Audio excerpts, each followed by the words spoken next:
Hi, I'm Linda Coopersmith, and this is Nooks and Crannies, the show that inspires you to rethink your spaces. I'm sitting on a bench in what I call a mudroom space.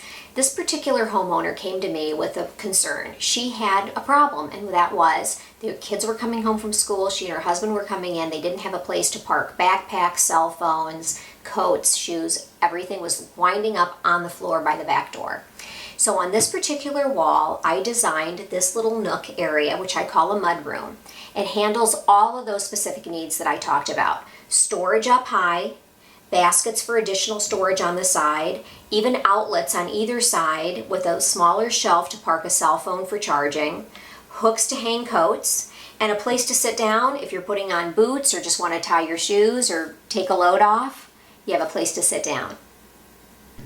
A couple of details up here is I used crown molding at the top, beadboard inserts in the doors to give it a little bit of dimension and interest.